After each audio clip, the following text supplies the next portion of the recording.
jamaah yang kami hormati, mari malam ini kita dengarkan bersama-sama alunan atau bacaan ayat suci Al-Quran yang akan disampaikan, yang akan dibacakan oleh Ustadz Iskandar Rasid. Waktu dipersilakan.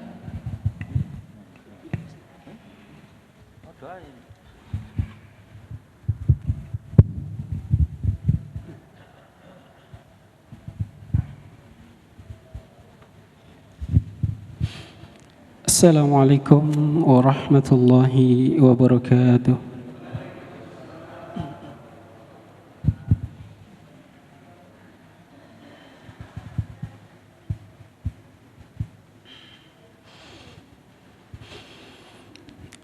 A'udzu billahi minasy syaithanir rajim.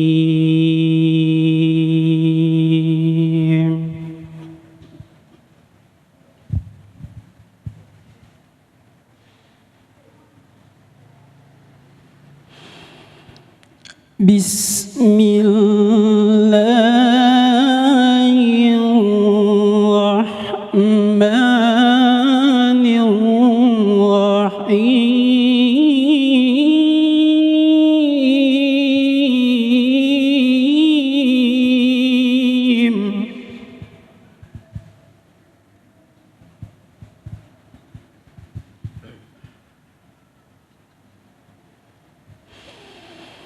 والذين هاجروا في سبيل الله ثم قتلوا أو ماتوا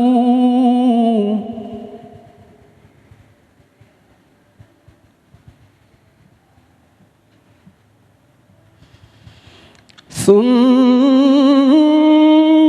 قتلوا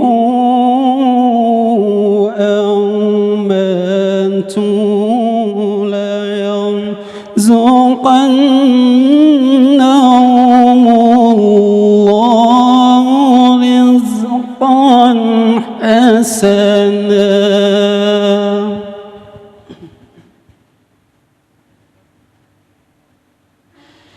وإن الله لهو خير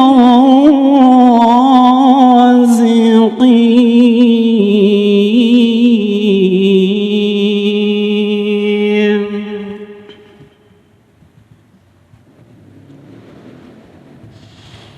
لا يدخلنهم مدخلا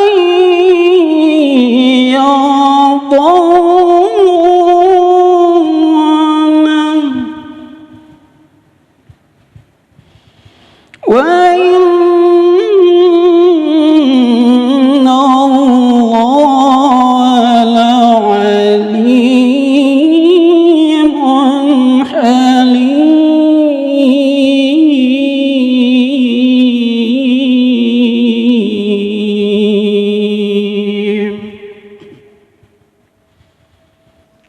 صدق الله العظيم.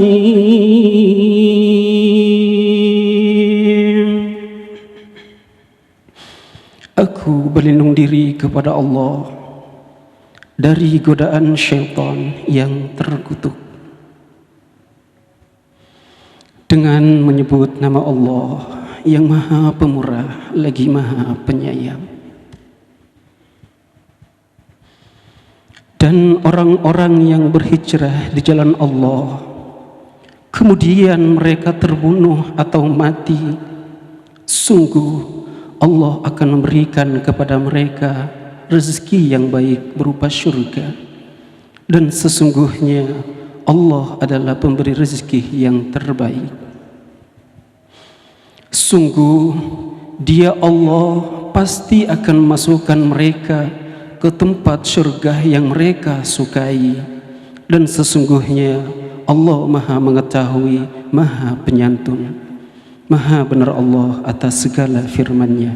Assalamualaikum warahmatullahi wabarakatuh.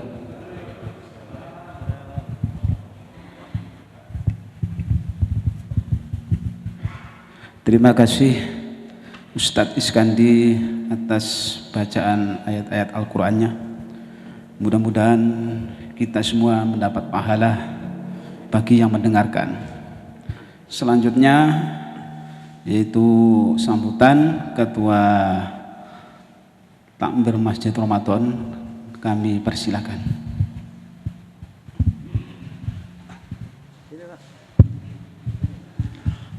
Assalamualaikum warahmatullahi wabarakatuh.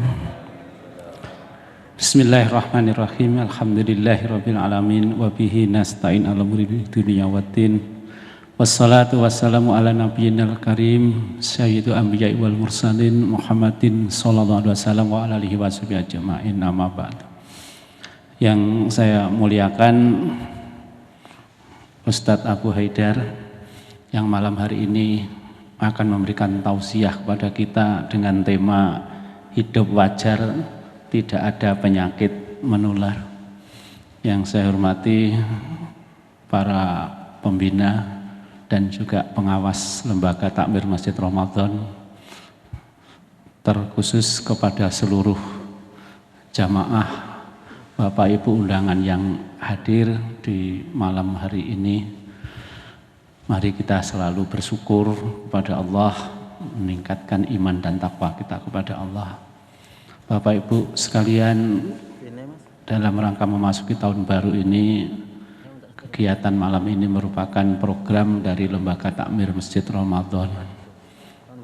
Dan ini rangkaian terkait dengan menyambut 17 Agustus, menyambut tahun baru. Dan alhamdulillah sekaligus dalam rangka menyambut tahun baru Hijriah, kita juga melaksanakan santunan kepada anak yatim.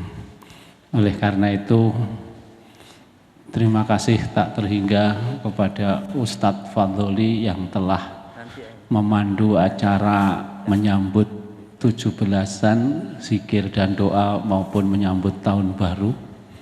Kemudian kepada Pak Ade, Mas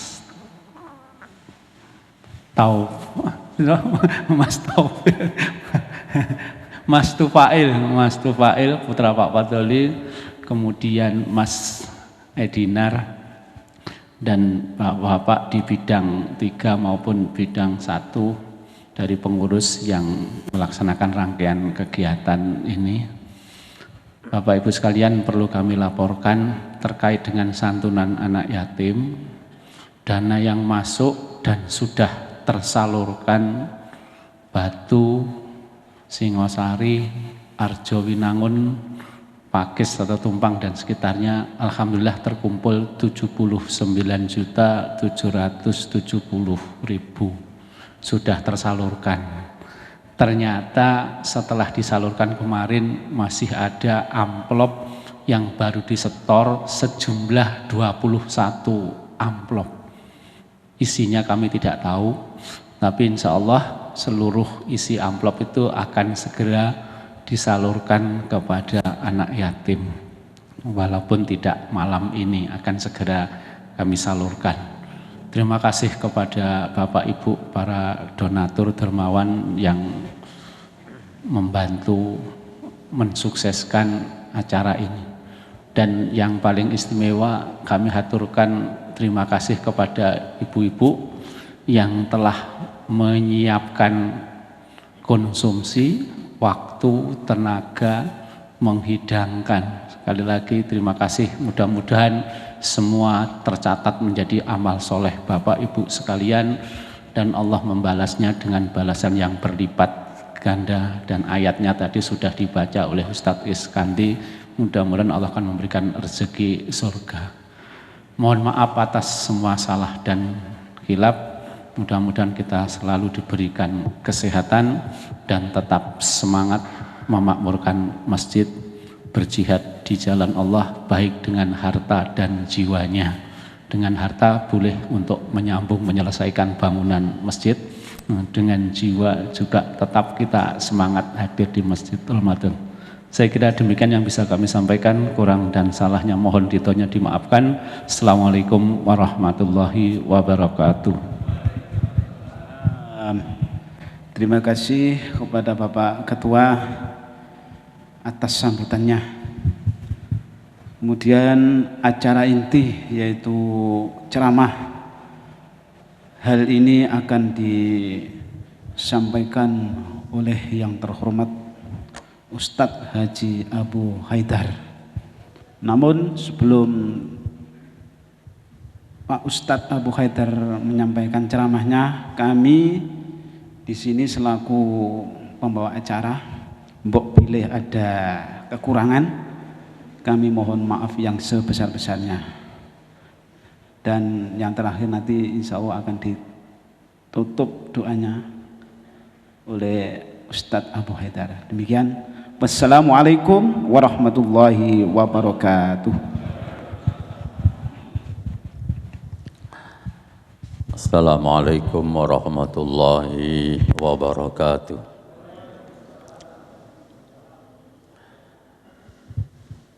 Baru makan kok tidak semangat gitu. Masa kalah yang tidak makan. Assalamualaikum warahmatullahi wabarakatuh.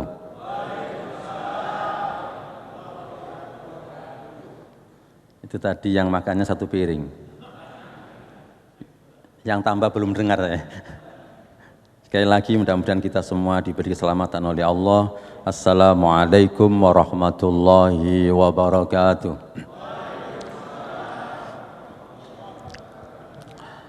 Alhamdulillahi bi ni'matihi tatimmus shalihat.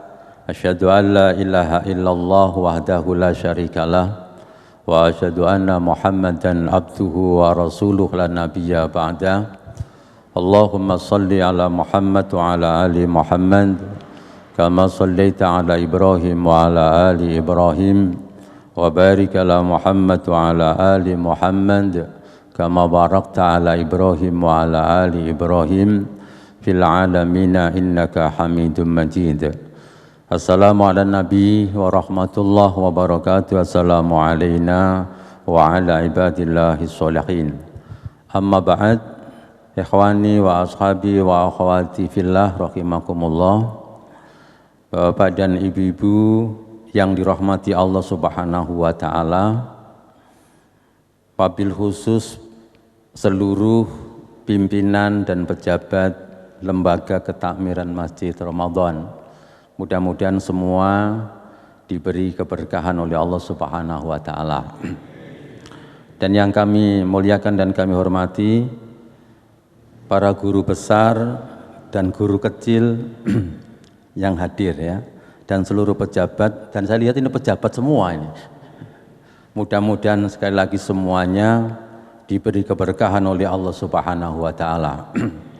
Dan mudah-mudahan pertemuan kita pada malam hari ini mengantarkan kita semua bisa bertemu, berjumpa kembali nanti di surganya Allah Subhanahu wa taala.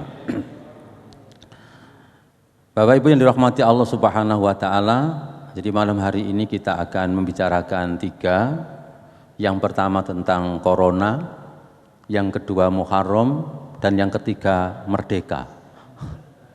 Berarti kalau masing-masing 1 jam, ini kita nanti akan sudah selesaikan jam 11. Jadi tergantung panitia, kalau saya ini sakarepe, 10 menit ya nggak apa-apa. Yang penting kan makannya. Dan saya lihat Bapak Ibu sudah tenang semuanya, sudah makan, berarti kan sudah tidak ada yang ditunggu ini kan. Berarti tinggal tidurnya sekarang. Sambil tidur, jadi niatnya pengajian sambil tidur gitu ya. Jadi jangan tidur sambil, soalnya kalau niatnya pengajian nanti kalau Bapak Ibu ketiduran tetap mendapatkan pahala, insya Allah ya. Karena memang ngantuk dan tidur itu kadang-kadang kita tidak niat ya bisa tidur gitu. Bapak Ibu yang dirahmati Allah Subhanahu wa taala, jadi judul kita, karena saya tidak diminta judul, maka saya membuat judul sakarepe dhewe. Hidup wajar, tidak ada penyakit menular. Karena kita sedang hidup di sebuah era yang banyak sekali pendapat. Dan setiap hari hampir semua orang itu bisa menjadi pakar dan berbicara. Sehingga kemudian kadang-kadang kita ini bingung mana benar mana yang salah. Karena semua rasional, semua pakai bukti-bukti, macam-macam bagaimana caranya mereka menulis. Dari situlah kemudian supaya hidup kita tetap tenang, lalu bahagia, tetap optimis itu. Rasulullah Shallallahu Alaihi Wasallam itu memberikan pedoman kepada kita semua. Sehingga nanti standarnya gampang. Maka satu saat Rasulullah Shallallahu Alaihi Wasallam itu pidato di hadapan para sahabat. Kemudian dalam pidato Rasulullah Shallallahu Alaihi Wasallam itu para sahabat itu memberikan komentar tentang pesan ceramah Rasul itu. Di antaranya sahabat itu Al-Irbad bin Sariyah, dia mengatakan, "Ya Rasulullah, wa'atana ma'idah mawaddi." Ya Rasulullah, sepertinya kami melihat ini adalah nasihat perpisahan. Wajilat minhal qulub, dan kemudian hati para sahabat yang mendengar itu menjadi bergetar semua. Dan kemudian ditambah wal darafat minhal uyun. Jadi mata-mata itu bercucuran air mata. Jadi para sahabat itu sambil menangis, hati mereka bergetar seakan-akan ini nasihat orang yang akan berpisah. Nah kemudian saya potong. Ya. Lalu apa pesan yang berhubungan dengan kita? Wasatarawna min ba'di ihtilafan katsira. Kalian nanti akan melihat min ba'di setelah saya. Jadi setelah saya meninggal, nanti kalian semua akan melihat. Melihat apa? Ikhtilafan katsira, ikhtilafan syadida, perbedaan-perbedaan yang tajam, perbedaan-perbedaan yang sangat, perbedaan-perbedaan yang banyak. Sehingga akhirnya kita kadang-kadang sulit membedakan mana yang benar, mana yang salah. Nah kalau terjadi seperti itu, apa yang harus kita lakukan? Bagaimana pedoman Nabi? Fa'alaikum bisunnati.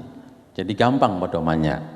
Maka hendaklah kalian semua mengikuti sunnahku.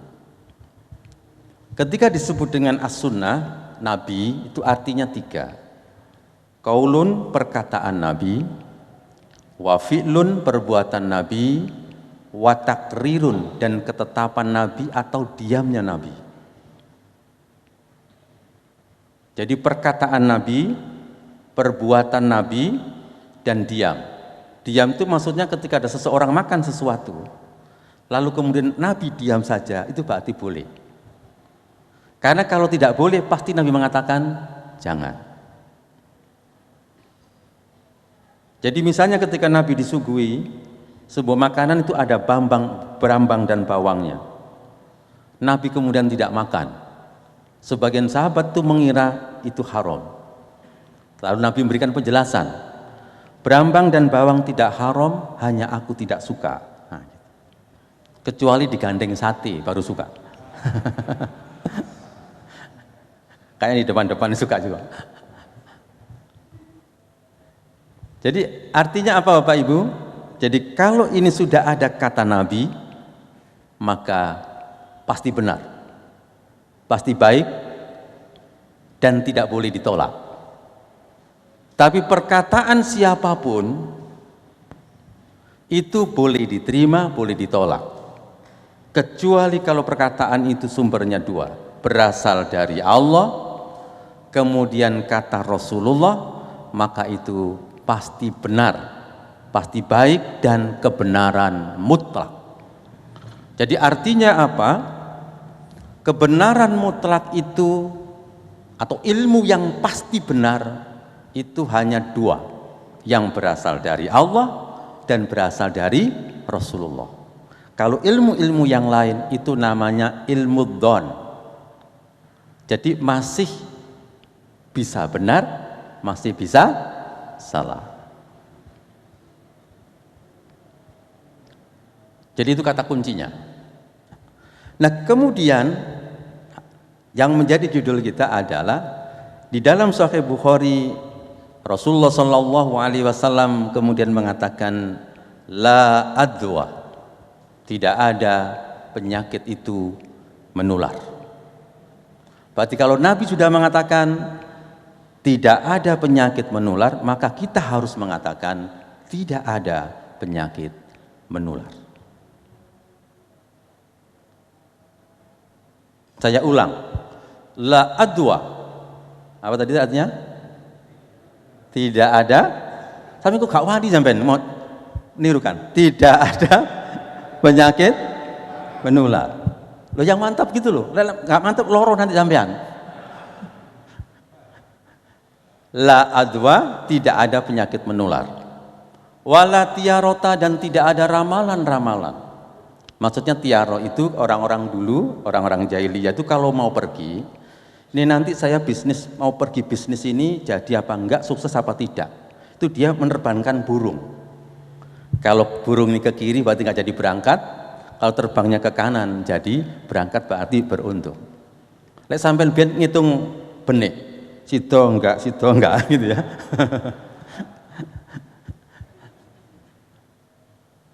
Kemudian yang ketiga, wayuk jibuni al-fa'al.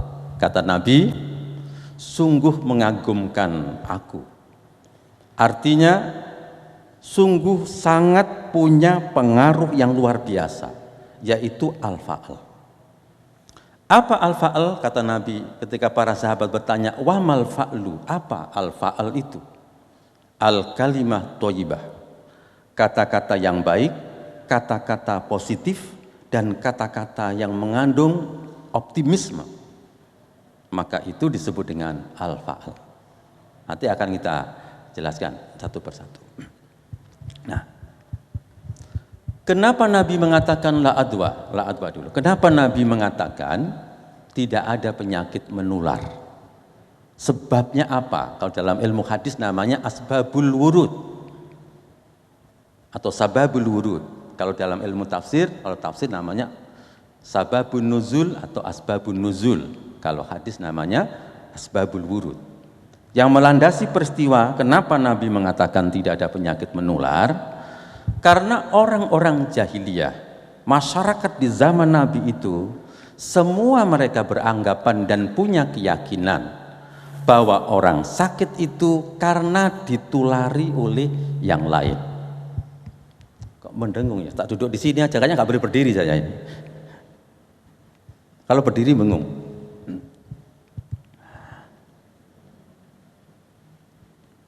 Jadi contohnya Bairin Jarob, contohnya adalah onta yang gudikan. Kalau ada onta gudikan, lalu kemudian yang lain ini juga gudikan, mereka berkeyakinan bahwa onta itu gudikan gara-gara onta yang lain gudikan. Artinya mereka berkeyakinan bahwa gudik itu karena ketularan dari onta yang lain. Kata Imam Al-Mubarakfuri dalam kitab Tuhfatul Akhwadi, kemudian melanjutkan, faqad abtalahul Islam, kemudian Islam datang untuk membatalkan keyakinan mereka. Faqad abtalahul Islam. Jadi Islam datang untuk membatalkan keyakinan mereka. Li'annahum, karena mereka semua berkeyakinan yadunnuna annal marad binafsihi. Mereka berkeyakinan bahwa sakit itu ya binafsihi, dengan sendirinya ya ta'adda, menular. Nah, maksudnya adalah tadi itu tidak ada penyakit itu menular dengan sendirinya. Yang berkeyakinan mulai zaman dulu, Kalau dalam kitab-kitab hadis, penjelasan hadis, yang berkeyakinan bahwa penyakit itu menular dengan sendirinya itu hanya orang-orang kafir. Kalau orang-orang mukmin, bahwa tidak ada penyakit itu menular dengan sendirinya. Nah, makanya kemudian penjelasan Al-Mubarakfuri boleh mengatakan wa innamallah, hanya Allah lah huwaladzi yumridu, yang menjadikan sakit, wa yunzilud da'a, dan yang menurunkan penyakit. Jadi yang menjadikan sakit dan menurunkan penyakit itu adalah Allah. Dalam penjelasan yang lain beliau mengatakan begini, fa'a'lamahum biqauli, mereka semua diajarkan oleh Nabi kita Muhammad SAW. Bukan seperti itu maksudnya, bahwa penyakit itu menular dengan sendirinya, tidak seperti itu. Bal huwa muta'alliqun bil masyiah. Tetapi penyakit itu menular tergantung masyiah, kehendak. Yaitu kehendaknya siapa, Pak? Kehendaknya Allah. Insya'a kana, jika Allah itu berkehendak ketularan, kana maka akan ketularan. Wa illam yasa, jika Allah tidak menghendaki, lam yakun, maka tidak ketularan.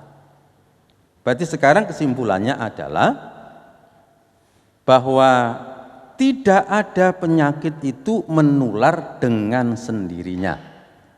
Penyakit itu bisa menular kecuali Allah menghendaki menular. Maka kita tidak boleh mengatakan corona itu menular. Makanya dalam satu rumah, di tempat saya ada satu rumah kena, maka belum tentu anaknya kena, belum tentu istrinya kena.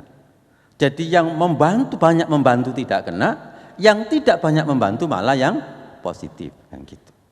Kenapa dia yang kena? Padahal dia tidak banyak membantu yang positif tadi. Karena memang bimasyiatillah. Ini dikehendaki oleh Allah dan ini tidak dikehendaki. Nah, gitu. Maka itulah kemudian Rasulullah SAW memberikan penjelasan kepada kita semuanya. Nah, dalam hadis yang lain itu lebih jelas. Dalam Sunan Tirmidzi dari sahabat Abdullah bin Mas'ud, qama fina Rasulullah sallallahu alaihi wasallam, telah berdiri di antara kami Rasulullah sallallahu alaihi wasallam, lalu Nabi mengatakan la yu'di syai'un syai'an, sesuatu itu tidak bisa menulari sesuatu yang lain. Faqala A'rabi, lalu datanglah siapa? Datanglah orang Arab Badui. A'rabi itu orang Arab yang tinggalnya di gunung-gunung. Karena kemudian ada istilah Badui, Badawi. Nah, itu. Orang Arab yang tinggal di gunung ini kemudian mendebat Nabi. Ya Rasulullah, al-ba'ir ajrob al-hasafah. Ya Rasulullah, onta ini godiken. Paham ya Pak? Godiken tahu ya? Ya. Bahasa Indonesianya kan kudisan ya, kudisan. Nah, orang Jawa beda antara goreng sama gudik. Nah, fatajrabul ibilu kulluha. Kata orang Arabi tadi itu, gara-gara onta yang satu ini gudikan, maka akhirnya al ibilu kulluha, semua onta gudikan. Padahal Nabi tadi mengatakan tidak ada penyakit menular, di debat sama sahabat. Loh Nabi, ini gara-gara onta satu ini gudikan, akhirnya semua onta saya ini gudikan.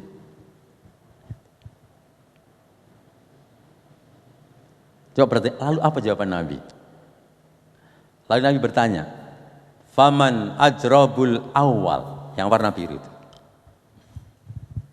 Sekarang tanya kepadamu, sekarang ontamu yang pertama gudikan itu siapa yang nulari?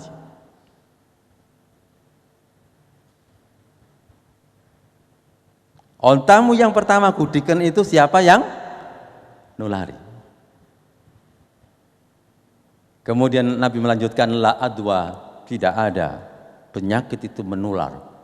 Maksudnya menular dengan sendirinya. Khalaqallahu kulla nafsin, Allah lah yang menciptakan semua jiwa.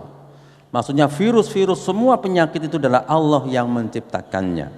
Wa kataba hayata, dan tentukan kehidupannya kapan virus ini hidup dan kapan mati.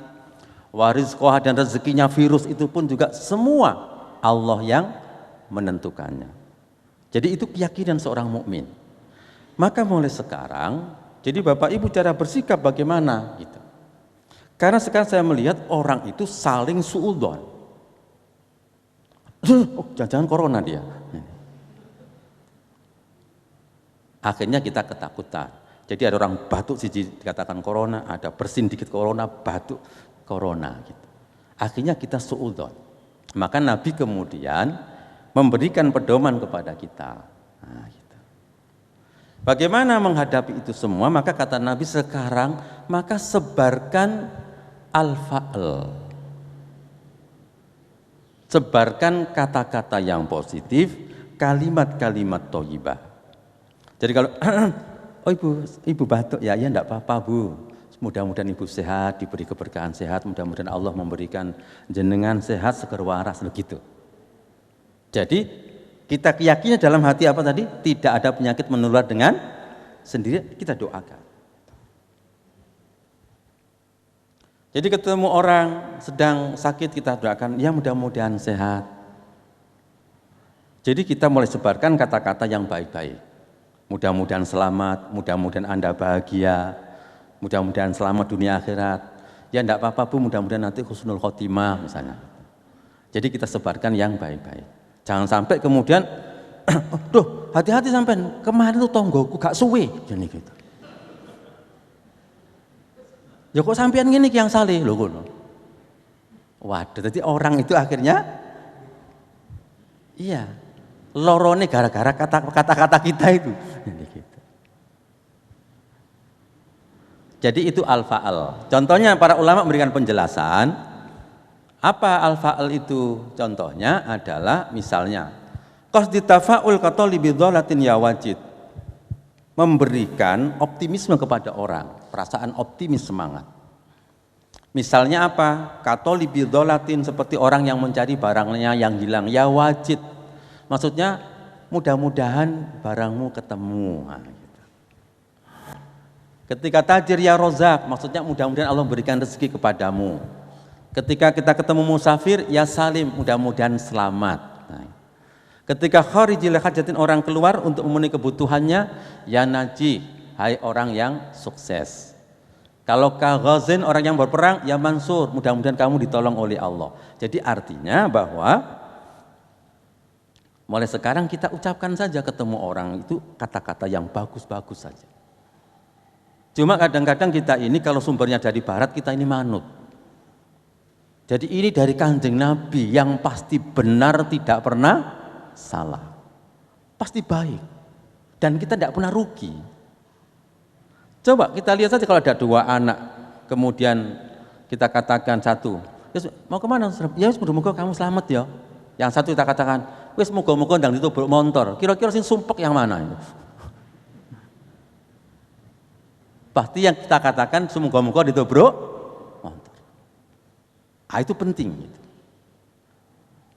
Makanya Nabi kalau ada orang sakit bagaimana? Nabi tidak pernah meden-medeni. Ada orang sakit keras, di antara doa sakit apa? Bunyinya? La ba'sa tahurun insya Allah. Nabi itu kalau ada orang sakit, dia datang, dia jenguk. La ba'sa tahurun insya Allah. Oh, la ba'sa, oh iya enggak apa-apa. Tahurun, penyakitmu ini akan membersihkan semua dosa-dosamu. Tahur gitu. Insya Allah jika Allah menghendaki. Coba, kan seneng kalau orang-orang mengatakan begitu. Tapi ketika tiba-tiba kita datang, loh, kasep sampai niki, oh kasep. Sekait dulu kasep. Waduh, bahaya ini. Waduh. Jadi kalaupun seandainya kasep, ya kita doakan saja. Semoga-moga ya husnul khotimah sampai lupa itu gak mati ya.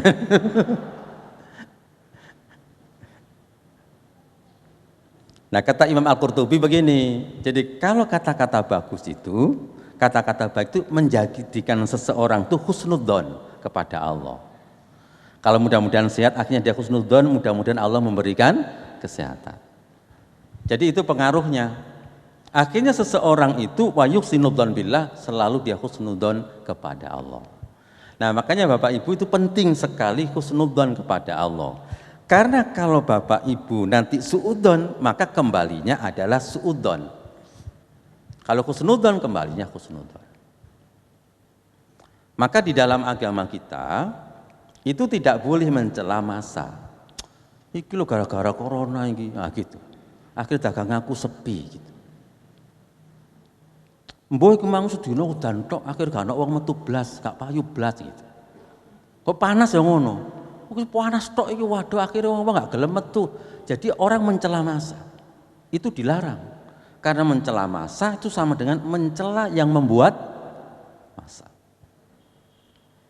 Maka kemudian Nabi memberikan pedoman, ana inda dhonni abdi. Ini hadis qudsi namanya. Allah berfirman, ana inda dhonni abdi bi. Aku ini berdasarkan persangkaan hambaku. Indonna khairon lahu, jika dia berprasangka baik kepadaku maka dia mendapatkan kebaikan. Wa indonna sarron falahu, jika dia berprasangka buruk maka dia akan mendapatkan keburukan. Jadi misalnya di saat corona ini kita sudah terpuruk, lalu suudzon kepada Allah, lalu siapa lagi yang menolong kita?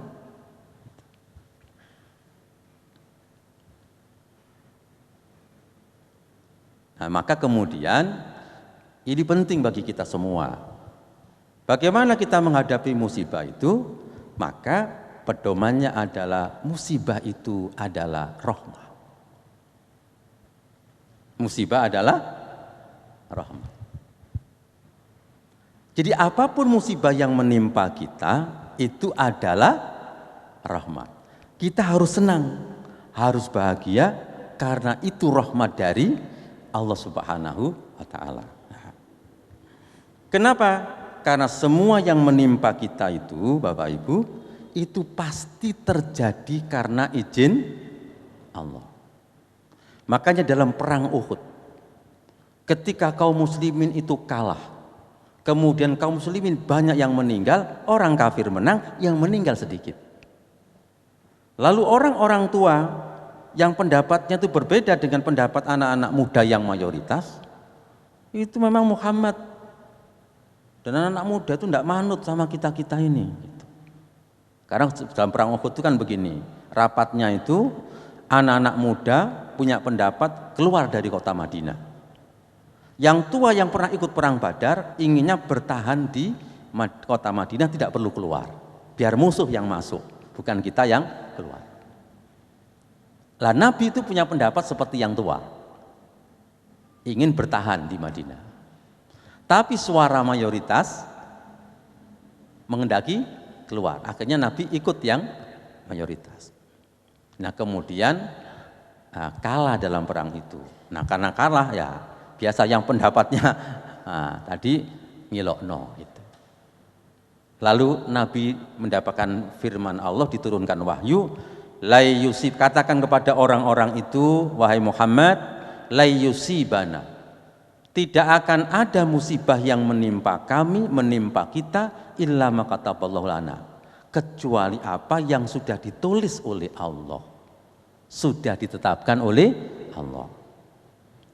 Makanya misalnya virus corona ini, satu teori itu memang konspirasi,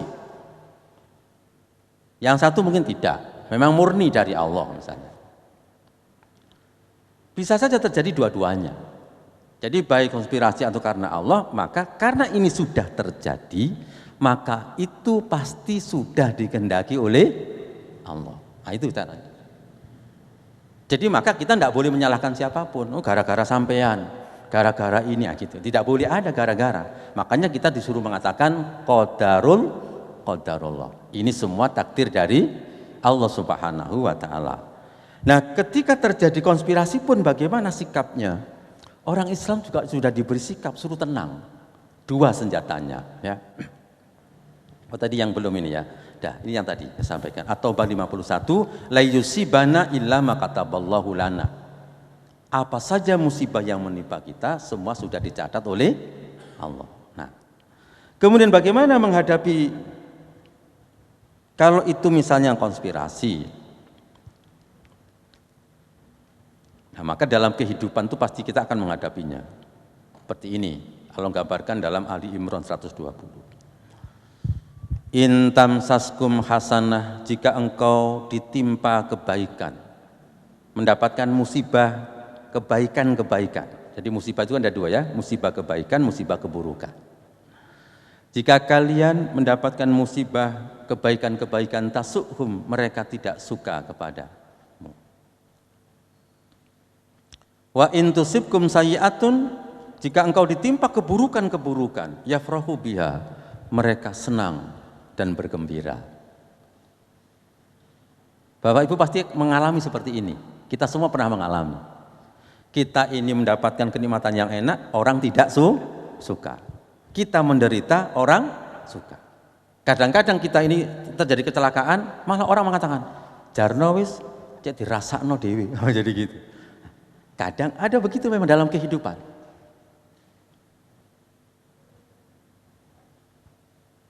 Jadi kita sedang enak, orang tidak suka dengan kita. Ada yang nyantet, ada yang nyihir, macam-macam caranya.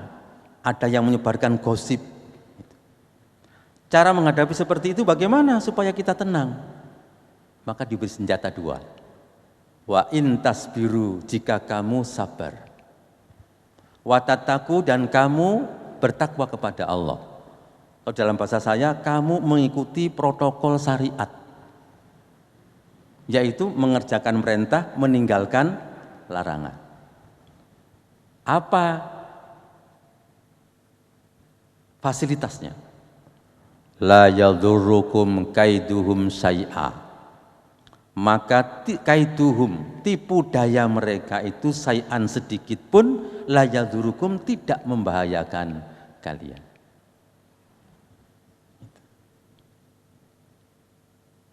Apa tadi? Berapa Pak tadi syaratnya? Sabar dan takwa. Sudah nggak perlu dipikir itu. Orang nyantet, orang apa, tidak perlu dipikir. Selama kita sabar dan takwa, maka seluruh tipu daya mereka itu tidak ada gunanya. Ini ada peristiwa menarik. Kisah, tapi mohon maaf kalau ini kisah pribadi. Jadi satu saat saya ini jadi disantet orang. Karena ada seseorang yang menghendaki kedudukan saya ini jatuh. Akhirnya saya ini kan disantet orang. Coba, bagaimana caranya Allah itu memberitahu kalau saya ini disantet? Karena di situ, kenapa kita harus tenang dan tidak khawatir? Innallaha bima ya'maluna muhitun. Sesungguhnya Allah terhadap apa saja yang mereka lakukan, Allah itu muhitun, mengelilingi. Artinya semua yang mereka lakukan itu Allah tahu. Karena seluruh kezaliman itu pasti dibalas. Makanya orang Jawa dulu itu sangat sabar. Kenapa? Karena Gusti Allah ora sari. Didolimi orang pun mereka sabar. Kenapa? Mereka punya keyakinan Allah tidak pernah tidur, pasti tahu bahwa kedoliman itu pasti akan dibalas. Meskipun gedung arsip kebakaran, yang dolim itu nanti pasti akan dibalas. Nah, jadi satu saat ketika saya ini disantet orang, kemudian bagaimana caranya Allah memberitahu? Coba. Nah, satu saat saya ini tidur kemudian bermimpi melihat kobaran api di sebuah kuburan. Akhirnya beberapa hari lagi ada orang meninggal. Dan saya ikut ke kuburan, mengiringi jenazahnya. Saya duduk di kuburan itu di samping Pak Mudin. Ngobrol-ngobrol, kemudian sambil Pak Mudin ini garuk-garuk rumput gitu sambil menunggu pemakaman itu selesai. Ketika asik kita ngobrol-ngobrol itu sambil garuk-garuk gitu di depan saya ini, tiba-tiba ada dia garuk-garuk gini tanah, ada kresek. Gitu.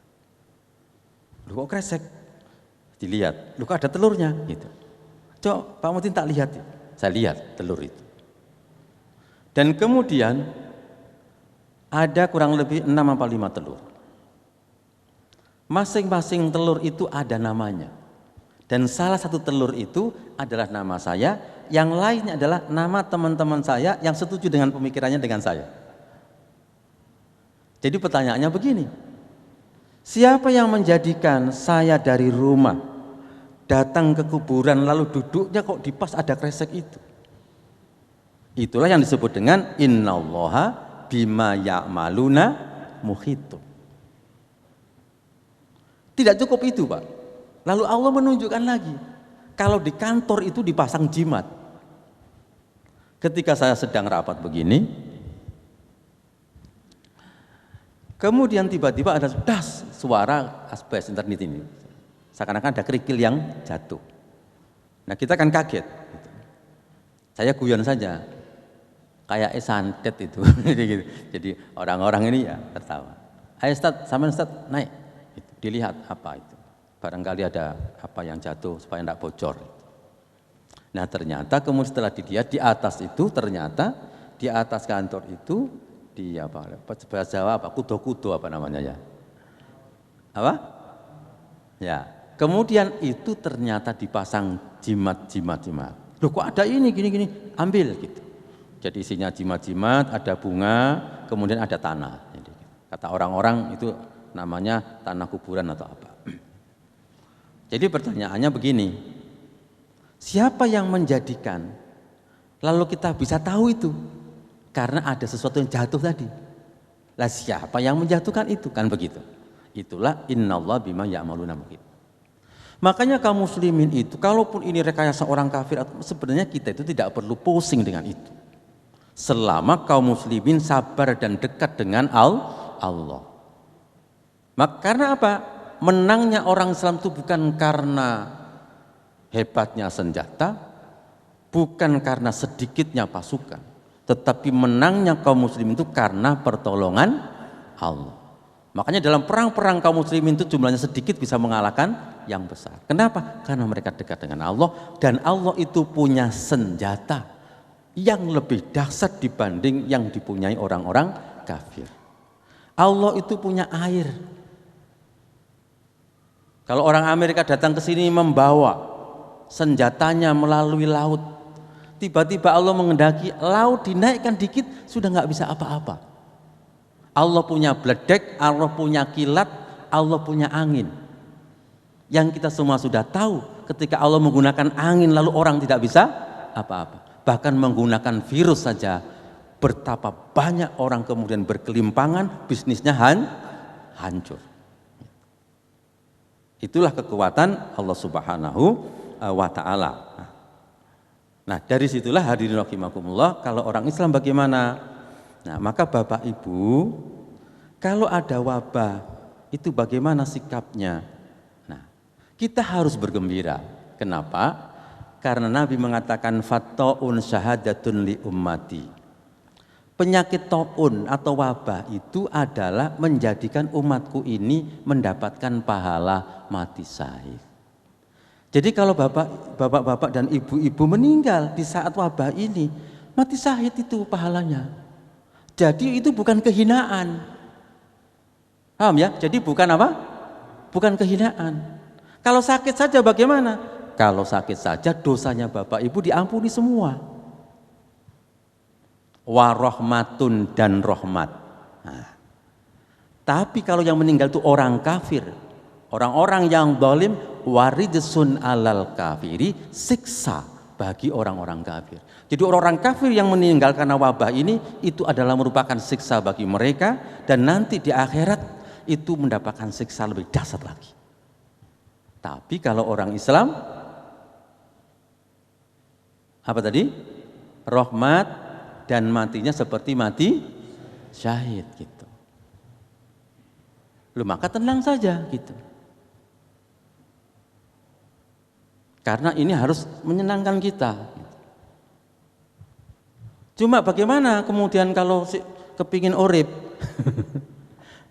ya kita minta saja kepada Allah Subhanahu wa taala. Nah, saya ulang ya. Hadis yang sahih, lebih sahih lagi dalam Sahihul Bukhari. Nah,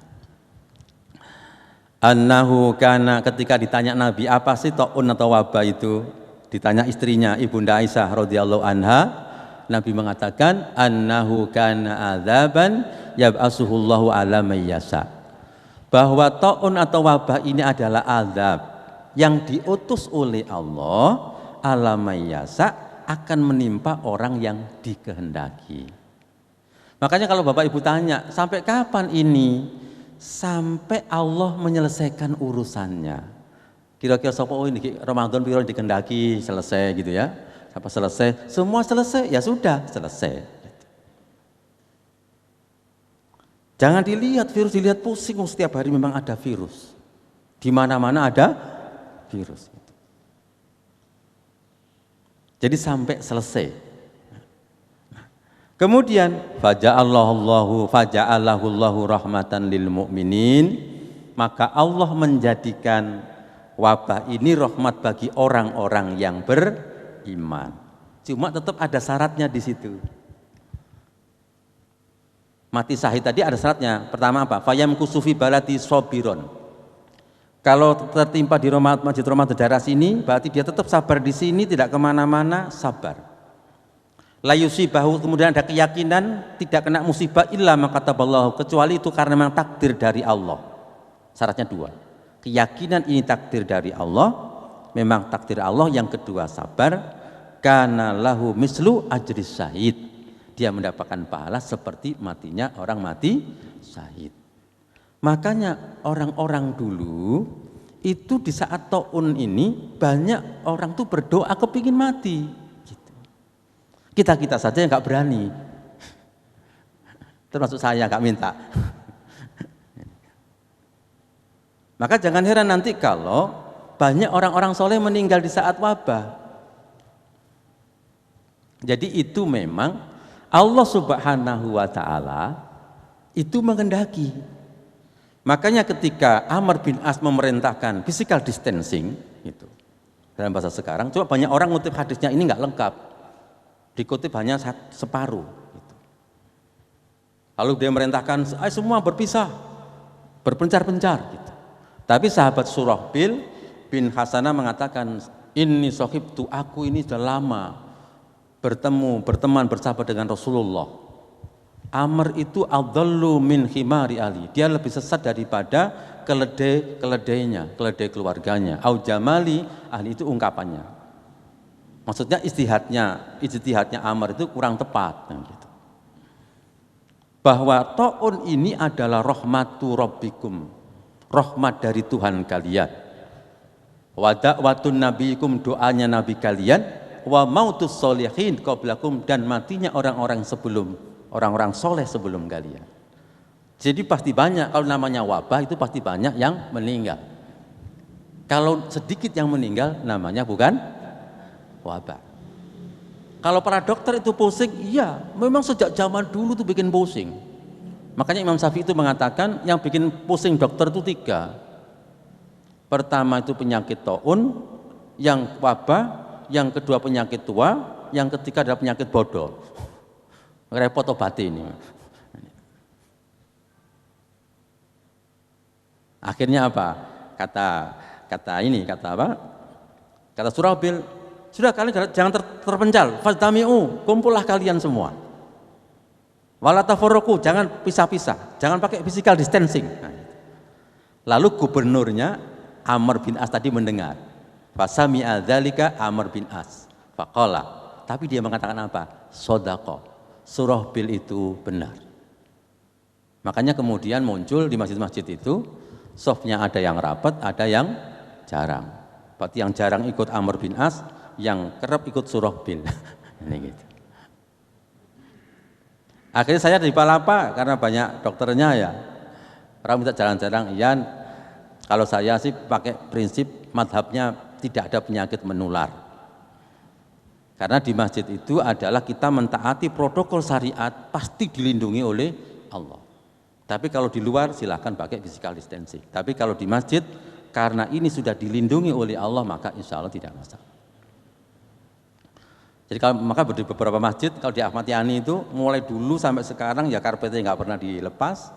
Kemudian pengajian terus, Jumatan juga terus, Jumatan terus sampai sekarang. Ya juga nggak apa-apa. Kalau di Al-Ghifari, yang depan rapat, yang jarang-jarang di sebelah belakang. Nah, gitu. Ya ada yang positif. Gitu. Di tempat saya jarang-jarang semuanya, hati-hati, ya positif. Gitu. Ya itu namanya qadarullah. Nah, jadi orang Muslim enak saja. Gitu. Jadi ini adalah rahmat. Nah, saya sendiri secara pribadi ya. Jadi era pandemi ini era rahmat. Saya sedang diuji mendapatkan rahmat. Gitu. Akhirnya saya ini bisa bikin studio itu kan gara-gara ini, gara-gara corona.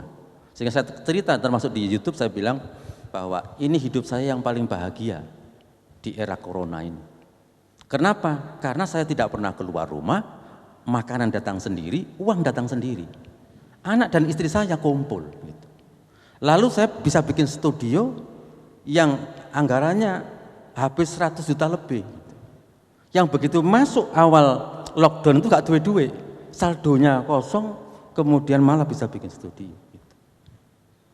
Kalau itu tetap corona ini enak, wis duit teko dhewe, uangnya datang sendiri.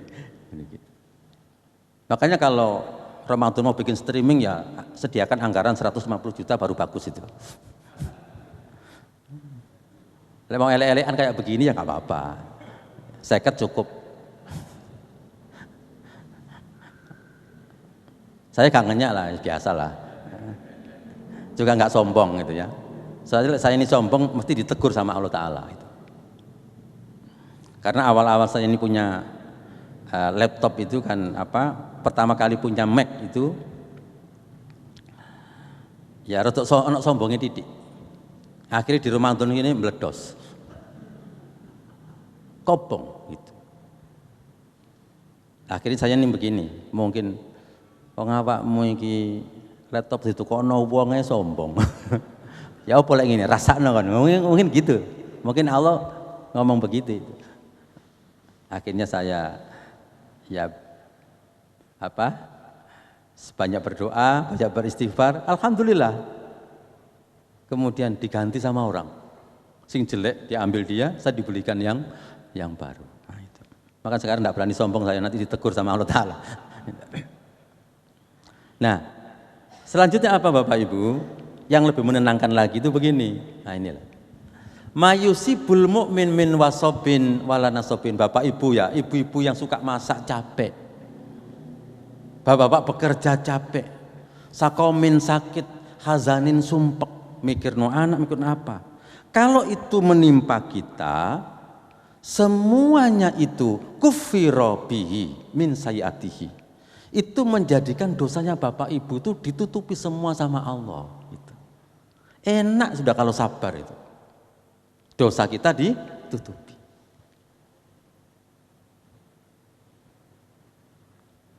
Sehingga kita ini ya niatnya meskipun mencari uang banyak misalnya.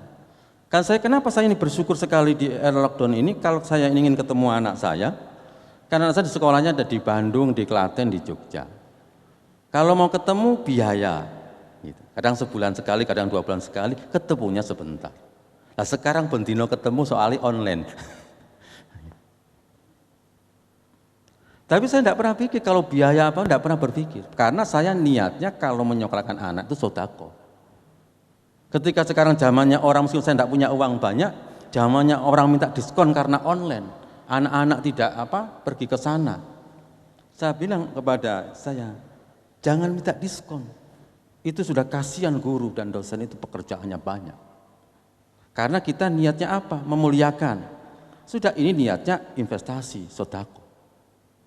Jadi kalau niat sodako itu enteng. Karena semua itu nanti digaji, diganti. Kalau sumpek ditutupi dosanya, kalau sakit ditutupi dosanya, capek ditutupi dosanya. Makanya ibu-ibu lek masak jangan ngersolo gitu. Lek suami ini rodok rewel ya juga jangan ngersula gitu. Tinggal ditambah ya catatan gitu. Supaya cocok ambek rewele blonjoe ditambah, ngono aja. Nah. Jadi kalau nanti ini ujiannya lama, Bapak Ibu, bagaimana kalau lama? Gak perlu dipikir. Makin lama makin bagus. Loh sampean dikandani kok guyu-guyu ya apa? Jangan-jangan gak kuat sampean. Kenapa? Loh saya yakin. Inna idomal jazai ma'a idomil balai. Sesungguhnya besarnya balasan itu ditentukan oleh besarnya ujian. Makanya para nabi dan para rasul kenapa surganya paling tinggi? Karena ujian paling berat itu para nabi dan para rasul. Makanya Bapak Ibu jangan sampai mengatakan kau no gini wong urip soro kaya aku ngene. Tidak boleh, karena yang paling sengsara itu Nabi dan Rasul. Seperti pekerjaan, makin besar resiko pekerjaan, makin tinggi resikonya, gajinya makin tinggi. Dokter tuh ujiannya rada repot, tapi tanda tangannya dokter ambil S1 gak podo regane. Pemain profesor gitu. Ketip tok itu CJ mana ketip saya. Gitu. Ya apa Prof? Ngene tok wis CJ itu. Ya apa Ustaz? Sakarepe. Soalnya ketipe gak payu gitu. Nah, kemudian kalau diuji bagaimana sikap kita? Wa innallaha idza habba qauman ibtalahum. Dan Indonesia ini sedang diuji. Itu berarti Allah sedang cinta. Kalau Bapak Ibu diuji itu berarti Allah sedang cinta kepada Bapak Ibu. Sikapnya kayak apa? Faman radhiya falahu ridho, barang siapa yang senang diuji oleh Allah falahu ridho maka Allah senang. Waman sakhito, barang siapa yang marah, cerewet, mengeluh, berkeluh kesah, falahu sakhat maka Allah akan marah kepadanya. Itu kan rugi. Wis soro, wis loro gitu. Malah berkeluh kesah. Tambah tidak ditolong sama Allah Ta'ala. Nah jadi kalau kita ini sebagai muslim enak punya pedoman seperti ini, jadi gampang. Jadi seluruh kehidupan kita ini kita sikapi dengan mudah. Justru saat seperti ini kita manfaatkan, kita harus membuat prestasi-prestasi yang besar. Tetap optimis, tetap kreatif untuk melakukan perubahan-perubahan. Maka apa yang harus kita lakukan nanti untuk dipraktekkan di rumah ini? Nah, yang pertama Bapak Ibu harus punya bisnis yang menyelamatkan.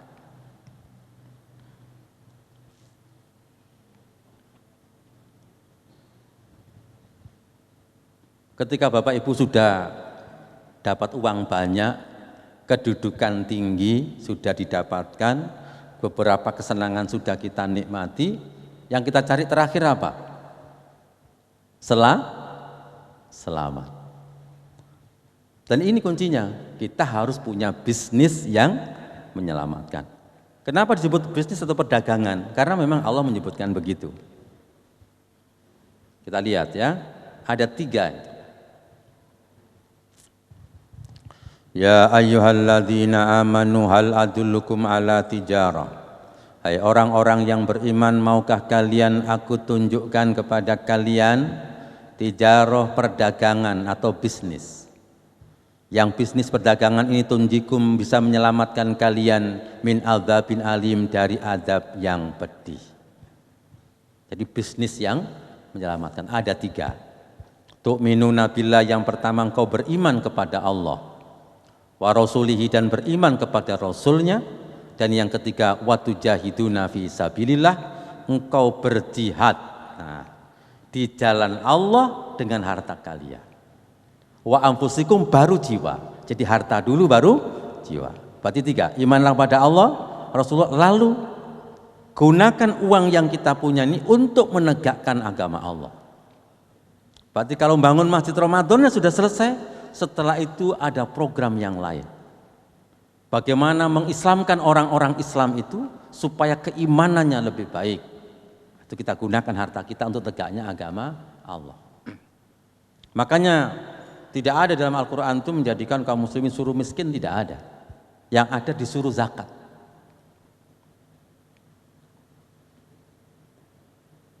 Karena apa? Karena memang harta itu sangat dibutuhkan dalam tegaknya agama Allah. Jadi ini bisnis yang pertama. Kalau Bapak Ibu bisa melakukan 3 ini, iman kepada Allah, iman kepada Rasulullah, lalu setiap hari ada uang yang kita sisihkan untuk tegaknya agama Allah. Dzalikum khairul lakum, yang demikian itu lebih bagus bagi kalian jika kalian tahu. Setelah itu apa? Yaghfir lakum dunubakum, dosa kalian akan diampuni. Wa yudkhilkum jannatin tajri min tahtihal anhar, dan kemudian akan dimasukkan surga, taman-taman yang di bawahnya ada mata air, ada sungai-sungai.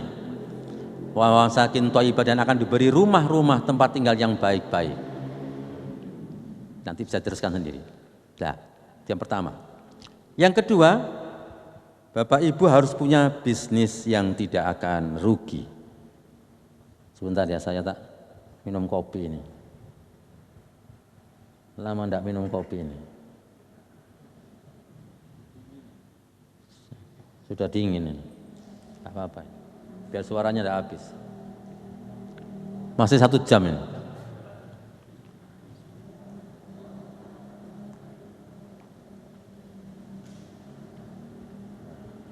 Kan kita lama tidak ngaji ya.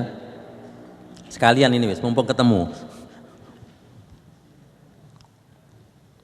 Nah, Bapak Ibu nunggu apa? Pensiun ya sudah ya. Makan sudah tadi. Kan tinggal tidur tok ini. Tidurnya di sini tidak apa-apa sambil leyeh-leyeh ya. Mumpung ketemu ini. Ketemu banyak begini juga jarang juga. Sekarang kita harus punya bisnis yang tidak akan rugi. Nah, maksudnya apa dua-dua tadi Bapak Ibu? Jadi dua-duanya tadi itu gunanya adalah meningkatkan iman dan meningkatkan imun. Paham ya? Meningkatkan apa? Iman dan imun. Jadi imun tubuh kita akan naik kalau kita melakukan 3 tadi.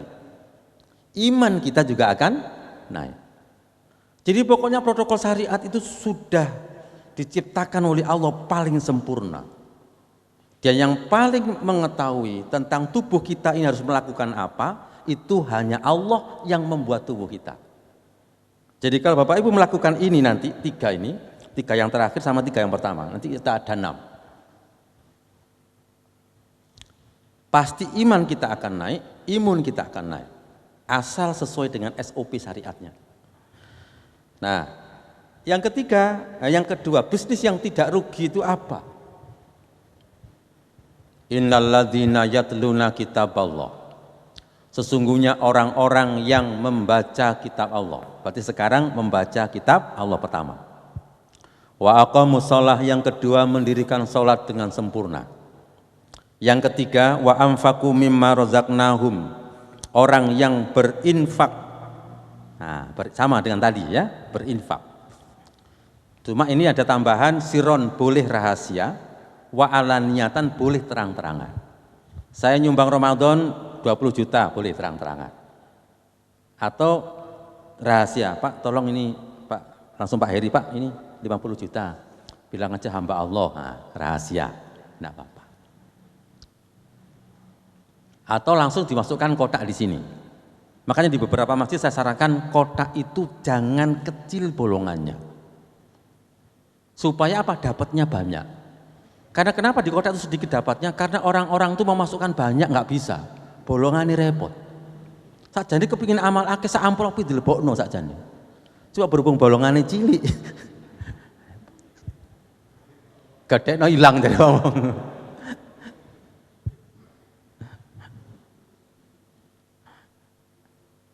Maksud saya begini, yang Jumatan itu kasih yang besar. Setelah itu langsung dihitung, itu maksudnya di luar sana jangan begini, lubang aja, sing gede sehingga orang langsung ke amplop begitu. Nah, setelah itu langsung dihitung, jangan dibiarkan itu. Nah, kalau orang melakukan 3 itu, apa kata Allah? Yarjuna tijaratan dan tabur. Akan punya harapan bisnis yang tidak akan pernah rugi. Orang yang mengamalkan 3 ini pasti hidupnya akan bahagia dan barokah. Kalaupun mereka tidak kaya. Pasti sudah. Sehat lahir, sehat batin. Kenapa? Liyuwafiyahum ujurahum, Allah akan menggaji mereka dengan sempurna. Diberi pahala sempurna. Wa yazidahum min fadli, dan ditambah-tambah lagi. Sudah gaji sempurna tapi ditambah bonus-bonus min fadlihi, dari karunia Allah. Pertama, baca Quran. Dari sekarang Bapak Ibu yakin atau tidak? Kenapa kita harus baca Quran? Lalu berapa? Bapak Ibu harus baca Quran sedikitnya sehari 1 juz. Karena itu tradisi para sahabat, sehari 1 juz. Dan Allah mengatakan orang yang baca Quran itu pasti dia akan mendapatkan syifaun, artinya obat. Allah sudah mengatakan. Cuma kadang-kadang kita ini, orang mengatakan ini obat percaya, Allah mengatakan ini obat tidak percaya. Sekarang yang lebih tahu itu manusia apa Allah? Yang lebih tahu siapa? Pasti Allah. Jadi obat lahir dan batin dan seluruh problem kehidupan itu namanya Al-Quran. Kalau kita baca Quran, berarti malaikat datang ke rumah kita, maka rumah kita penuh dengan keberkahan. Makanya para sahabat itu rata-rata baca mereka sehari 1 juz. Paling welek itu 40 hari sekali khatam. Maka saya sarankan standarnya berapa? Ya paling enak itu adalah sehari 1 juz, setiap bulan sekali kita khatam. Sehingga kalau bisa pagi itu kita sudah punya 3 transaksi dengan Allah. Baca Quran, kemudian sholat, kemudian infak setiap hari. Pastikan setiap hari itu kita punya 3 transaksi. Berarti di hari itu kita punya laba bisnis yang tidak pernah rugi. Jadi Allah mengatakan sudah, Al-Quran ini kami turunkan sebagai obat dan rahmat bagi orang-orang yang beriman. Diulang lagi oleh Allah dalam surah Yunus 57. Telah datang kepada kalian nasihat dari Tuhan kalian, wasifaun. Obat apa? 5 fis sudur, semua penyakit yang ada di dalam dada. Maka kalau Allah memberikan keluasan obat, itu Bapak Ibu jangan membatasi. Jadi jangan dibatasi, corona itu harus vaksin. Tidak, siapa yang membatasi? Allah tidak pernah batasi. Karena orang sembuh penyakit itu ada yang karena minum air putih, ada yang karena minum wedang jahe, ada yang karena minum konir, ada yang minum air zam-zam, ada yang minum sari kurma, ada yang karena minum beras kencur. Jadi Allah tidak membatasi, karena sang penyembuh Allah, yang lain itu hanya perantara. Nah itu harus kita buka pemikiran kita bahwa sang penyembuh itu Allah. Maka nanti cara sembuhnya bisa macam-macam. Jadi jangan terikat gitu. Tapi kenapa kalau dibuat terikat? Itu memang ada seseorang, perusahaan, apa lembaga di dunia ini yang mencoba mengikat. Memang itu nanti ada hubungannya dengan bisnis. Kemudian satu lagi, yang pertama Sifaun Fussilat 44, bahwa Al-Quran itu turun hudan petunjuk wasifaun. Berarti siap ya Bapak Ibu ya, sehari berapa? Sehari berapa? Bagaimana yang tidak lancar? Yo sak lancar, lancari. Masa kita ini kalah dengan nonton sepak bola? Sepak bola itu 45 kali 2. Insya Allah cukup kalau untuk baca satu juz. Tidak lancar cukup. Kalau yang lancar kecukupan. Nah, itu. Bagaimana yang gradul-gradul? Baca tetap. Pahalanya 2. Pahala gradul-gradul dan pahala membaca Quran. Apa gradul-gradul? Ngerti sebenarnya? Terbata-bata itu loh. A'udzu billahi. Nah gitu. Itu ganjarannya malah luru, Pak. Ganjaran maca Quran dhewe dan ganjaran terbata-bata sendiri. Lah wis enak. Nah, itu. Maka insya Allah kalau seperti itu, maka nanti kaum muslimin akan diberi kemenangan. Kalau mau Quran saja satu juz saja tidak kuat, apalagi mau berjihad. Mungkin itu. Nah, jadi itu yang pertama. Nah, aslinya kewajiban Bapak Ibu itu apa? Jadi kita semua ini Bapak Ibu, kepada Al-Quran itu sebenarnya tidak cukup baca.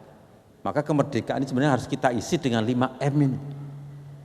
Jadi kita punya kewajiban kepada Al-Quran itu ada 5M. Pertama membaca, kedua memahami, M ketiga mengamalkan, keempat menghafal, keempat.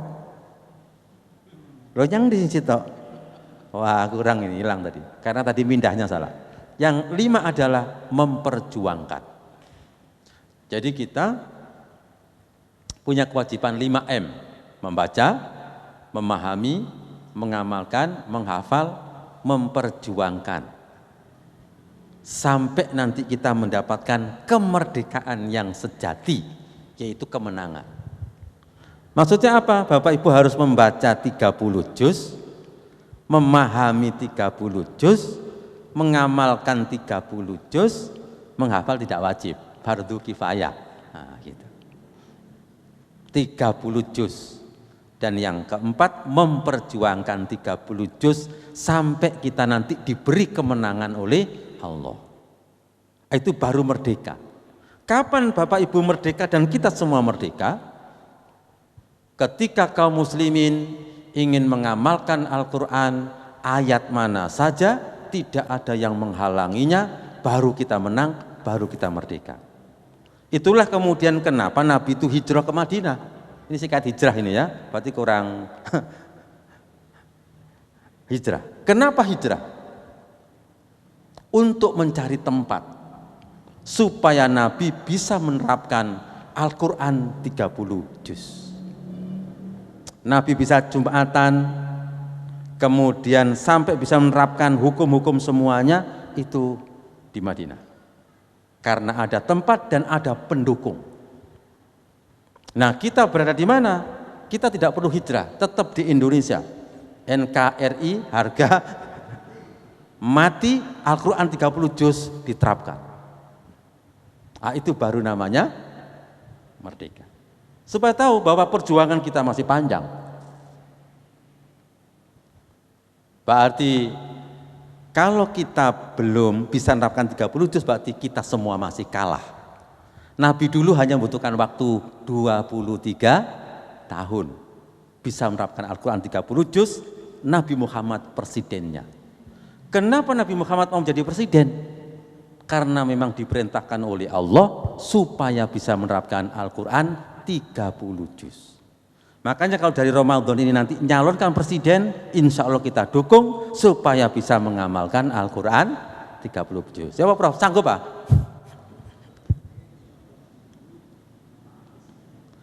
Dan kita supaya menang gitu.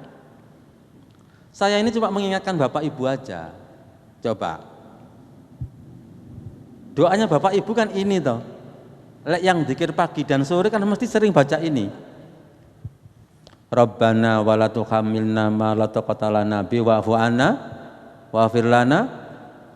Sing gaene kemis tahlil juga baca ini. Jangan-jangan sampai lali maka tak elingno. Yang merah itu. Bapak Ibu sudah ngomong yang tahlil berarti setiap kemis. Fansurna ya Allah, tolonglah kami alal qaumil kafirin supaya bisa mengalahkan orang-orang kafir. Nah, sekarang pertanyaannya begini, sampai persiapannya apa? Lalu minta kepada Allah supaya bisa mengalahkan orang-orang kafir itu. Apa yang sudah kita persiapkan? Apa yang sudah kita korbankan untuk agama ini? Gitu. Makanya dari situlah kemudian kita harus punya karya. Prestasi-prestasi itu standarnya di situ. Tidak boleh kalah dengan orang-orang kafir. Maka dulu ketika awal-awal saya ini bikin pelatihan sholat, tidak ada yang sanggup itu panitia.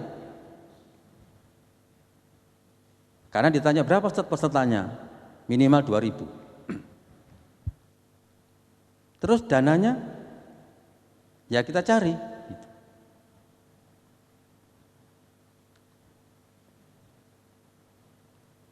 Dan dananya untuk panggung paling 50 juta. Kaget mereka 50 juta. Waduh, wanita enggak sanggup. Sudah, kalau enggak sanggup, sanggupnya berapa? Kalau enggak sanggup 10 juta ya, sisanya seluruh biaya panggung saya yang nanggung. Nah, gitu.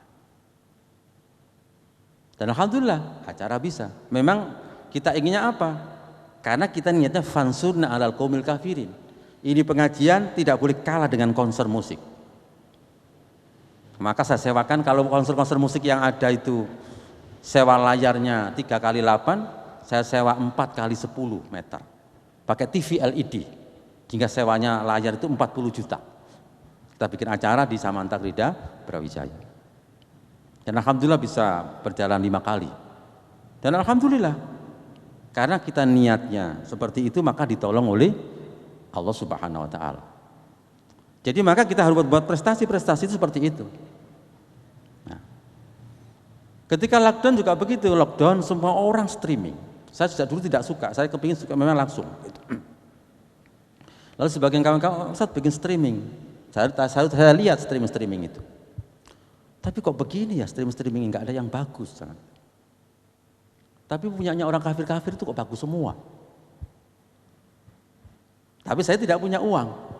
Ya kita tetap aja kita baca doa ini. Fansurna alal qaumil kafirin. Alhamdulillah ada rezeki 15 juta beli kamera. Kemudian ada rezeki lagi gitu. Beli ini. Dan alhamdulillah gitu. Lalu kemudian dengan pertolongan Allah. Ditanya teman-teman, apa niatnya Ustaz? Mau mengalahkan orang-orang kafir. Kenapa? Supaya saya tidak munafik. Loh kenapa munafik? Lah ndonga ini kan begini. Fansurna alal qaumil kafirin. Maka itu perlu sekarang ini kepada anak-anak kita, nak, kamu harus punya prestasi yang lebih hebat dari orang-orang kafir. Karena kita ini punya Allah Subhanahu wa Ta'ala. Pasti lebih hebat. Karena agama Islam itu agama hebat. Makanya di pelatihan sholat itu saya buat doktrin gitu. Saya muslim hebat. Prestasi dasar. Kenapa? Kita punya Allah, punya Rasulullah Muhammad, punya Al-Quran yang hebat. Nah, dan alhamdulillah Allah Subhanahu wa Ta'ala memberikan pertolongan. Nah, yang kedua sekarang. Tadi Bapak siap baca Quran sehari berapa? Ya. Gak siap ya wis prayai sampean, gak sedadi menungso. Lah sekarang wis pensiun kate lapo sampean? Pensiun ya wis gitu ya. Rabi maneng ya gak kuat. Ya sudah maca Quran ae sing akeh. Insyaallah husnul khatimah. Nah. Yang kedua, salat. Berapa Bapak Ibu salat? Supaya ningkat apa tadi? Apa? Iman dan imun. Yang sudah pensiun harus latihan salat 40 hari, tidak pernah ketinggalan takbiratul ihramnya imam. Latihannya itu. Kalau Bapak Ibu bisa sholat 40 hari, tidak pernah ketinggalan takbiratul ihramnya imam, maka akan bebas baro'atam minan nari, bebas dari api neraka, wa baro'atam minan nifaki, bebas dari sifat nifak. Bagaimana supaya tidak ketinggalan? Jadi imam. Nah insya Allah ketinggalan. Sama muadzin. Jadi imam ambil tukang azan. Oleh gitu ya, oleh ya. Harus jadi makmum datang duluan. Loh ini janji Nabi nih. Hadisnya sahih dalam kitab Syu'abil Iman. Ini latihannya. Supaya istiqomah. Karena kaum muslimin itu sholatnya yang laki-laki harus di masjid. Maka mestinya nanti ada dana untuk menggerakkan bagaimana seluruh anak-anak muda, kos atau tidak kos, semua yang laki-laki mau sholat di masjid. Itu yang lebih penting. Karena bangunan yang besar ini nanti gak banyak manfaat kalau tidak pernah penuh jamaah. Tapi kalau semakin penuh berarti pahala yang amal makin banyak. Artinya berarti sekarang pengembangan SDM yang lebih penting. Nah, jadi ini 40. Maka programnya berapa Bapak Ibu? Jadi latihannya 40 hari. Sehari semalam berapa? Kalau bisa Bapak Ibu sehari semalam itu 40 rakaat. Jangan kurang. Itu minimal, karena Nabi minimal 40 rakaat sehari semalam. Dan itulah kebutuhan tubuh kita. Tubuh kita ini diciptakan oleh Allah. Senam yang paling bagus itu ya sholat yang diciptakan oleh Allah, pasti cocok. Tenis yang tua belum tentu cocok, tapi sholat cocok. Gowes belum tentu cocok, malah gowes itu banyak merusak kesehatan. Jadi yang bagus apa? Sholat. Caranya bagaimana? Karena Nabi Muhammad itu sehari semalam Bapak Ibu tidak kurang dari 40 rakaat. Pertama, Nabi Muhammad itu sholatnya qobliyah ba'diyah mu'akkadah, sunnah mu'akkadah selalu 12 rakaat yang tidak pernah beliau tinggalkan. Yaitu 4 rakaat sebelum duhur, 2 rakaat setelah duhur, wa rakaataini ba'dal maghrib, 2 rakaat setelah maghrib, wa rakaataini ba'dal isya, 2 rakaat setelah sholat isya, wa rakaataini qabla sholatil fajri, dan 2 rakaat sebelum sholat subuh. 12. Ya. Ditambah 17, berapa? Yang wajib kan 17. Berarti berapa? 29. Nabi selalu qiyamul lail. 11 kadang 13. Kalau kita pakai yang 11 berarti berapa? 40. Maka insya Allah kalau 40 Bapak Ibu bisa jaga sehari semalam, insya Allah kebutuhan gerak tubuh terpenuhi. Dan imun kita bagus. Apalagi qiyamul lailnya itu ada janji dari Rasulullah. Kalau Rasulullah berarti dari Allah. Kalau Bapak Ibu bisa qiyamul lail, apa kata Nabi? Qiyamul lail itu bisa mengusir penyakit. Sekarang Bapak Ibu tinggal percaya Allah, Rasulullah, apa percaya orang? Orang-orang mengatakan kurang tidur itu menjadikan imunitas kita turun. Itu kalau kurang tidurnya karena jagongan. Tapi kalau kurang tidurnya karena qiyamul lail, maka qiyamul lail itu matrodatun lidda'i anil jasad, bisa mengusir penyakit dari tubuh. Allah tidak pernah salah, Nabi Muhammad tidak pernah salah. Lalu kemudian kalau Bapak Ibu belum pernah merasakan qiyamul lail yang bisa mengusir penyakit, caranya bagaimana? Qiyamul lailnya kudu sampai keringetan. Nah itu baru. Maka silakan dicoba nanti malam dan rasakan. Coba rukuklah 35 kali tasbihnya. Kemudian sujudlah sedikitnya 35 kali tasbih.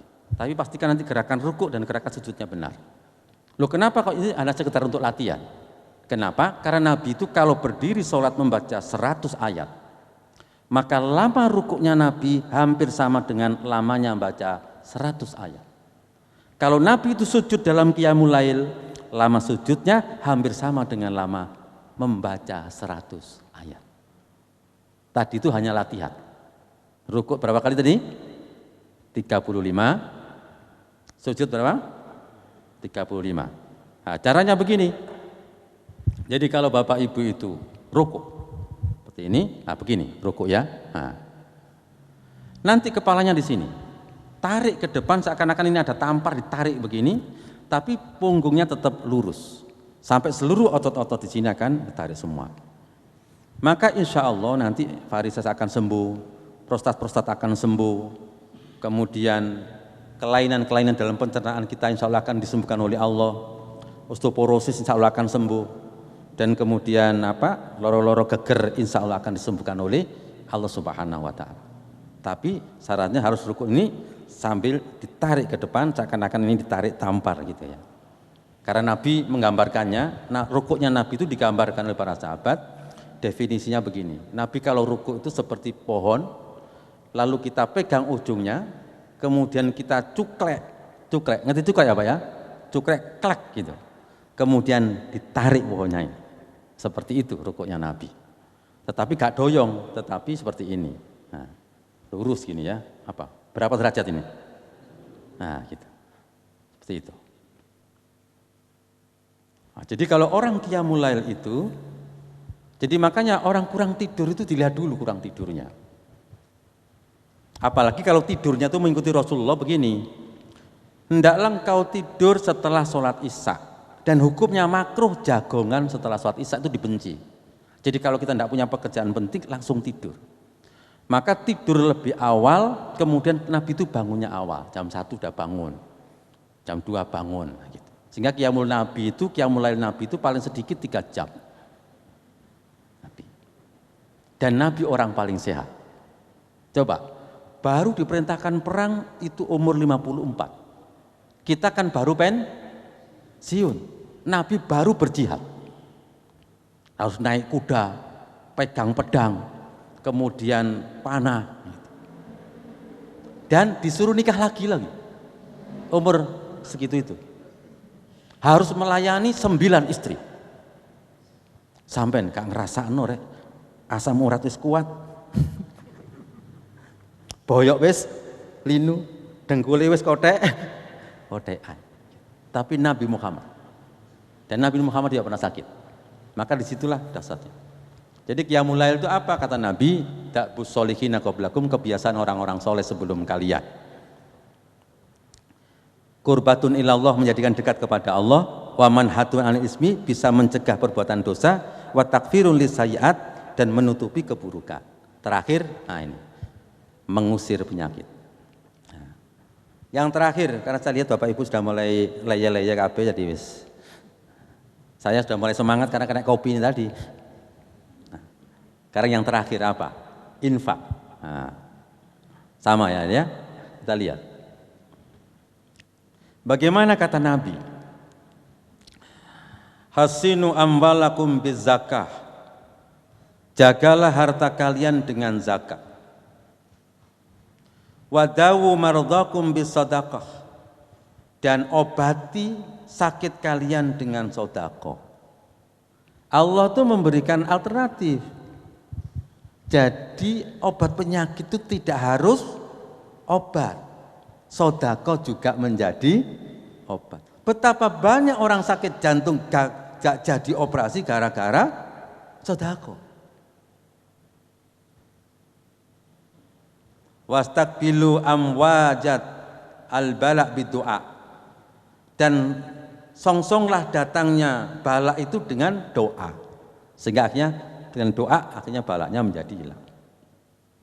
Nah kemudian di dalam kitab Syu'abil Iman itu diceritakan, setelah Nabi bersabda begini, kemudian ada Ibnul Mubarak bercerita ketika dia ditanya oleh seorang laki-laki, ya Aba Abdurrahman, wahai Aba Abdurrahman, qurhah kharajat fi rukbati mundu sab'i sinin.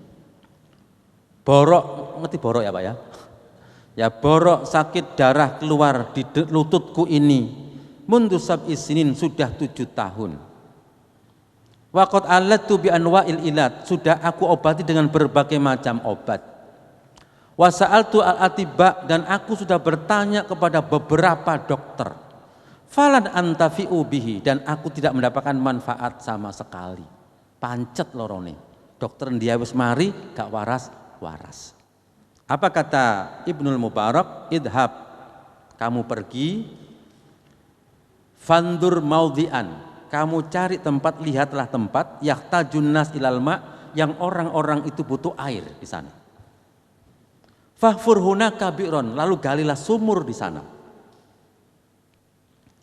Fa inni arju, dan aku berharap, antambu'a hunaka ainun, lalu akan keluar mata air di sana. Wa yumsiku an kadam, dan kemudian darahmu akan berhenti. Dan kemudian wasiatnya Ibnu Barak tadi dilaksanakan, fa fa'ala ar-rajul fa bari'a, lalu sembuh sakitnya. Jadi ini kisah nyata di zaman dulu. Jadi salah satu alternatif obat itu adalah sedekah. Makanya sekarang yang tidak kepingin meninggal banyaklah sedekah. Yang kepingin meninggal tidak apa-apa gitu.